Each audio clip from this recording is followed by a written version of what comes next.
Friends, welcome to Hudson County TV, coming to you from North Bergen Township for the monthly commissioners meeting to highlight the most important issues in the township itself. One of them seems to be recently displaced resident Maria Ferreiro, who's one of the victims of the recent fire up on 90th and Kennedy Boulevard. Her story is very interesting though, as apparently it's being alleged that there's been looting going on the premises after the fire itself. Maria Ferreira, 9201 Kennedy Boulevard. She said that she has a letter that her attorney has. La cual nos informaron que nosotros todas las cosas de valores nos la han saqueado en el edificio, que no han dejado nada de valores. Ahí yo tenía mi prenda que podía haber ayudado vender la prenda y coger un apartamento, la cual no la recuperé. Ni un dinero She said that she has like jewelry in her apartment that probably would have helped her pay, I guess, the security for her rent, but that she can't get, I guess. Well, the police, right now the building's secure, nobody can get into the building. Until we get a plan of action that is safe. What floor is she on? ¿Qué piso? Yo vivo en el cuarto piso, The 92. fourth floor. The fourth floor. Fourth floor.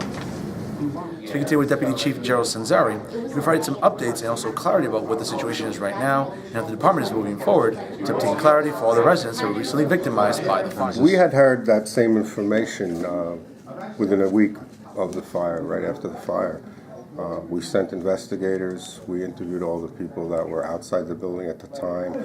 We also interviewed quite a few people who were at the Our Lady of Fatima Church basement, where we were having a temporary holding area for them to get clothing and food and stuff.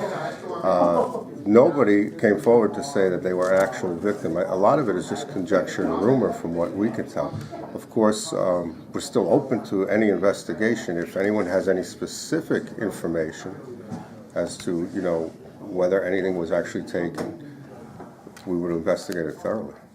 Okay, again, Chief Sanzari, when we look at circumstances like this, how prevalent is it normally when you see a fire of this magnitude here, normally? Well, listen, whenever, a building becomes vacated and people are now without their belongings, which is a very difficult thing. So a lot of the belongings are destroyed, but there are, I'm sure, still stuff in the apartments that belongs to them that they would like to get access to. It becomes very frustrating. And I think that's the reason for the rumor. People are kind of like in a panic mode. They're not sure what's happening with their belongings. What I can tell you is this: nobody's allowed in the building.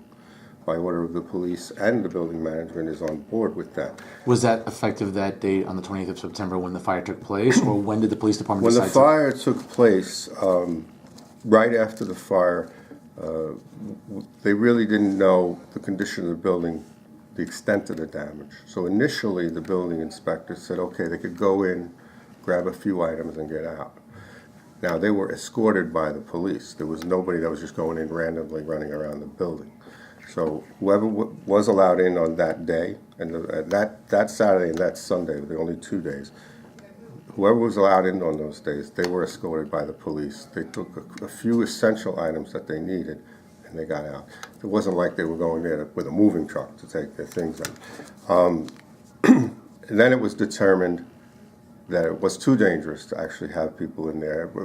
Matter of fact, when people were going in there was stuff falling from the ceilings and stuff like that. So it was readily apparent that it was too dangerous.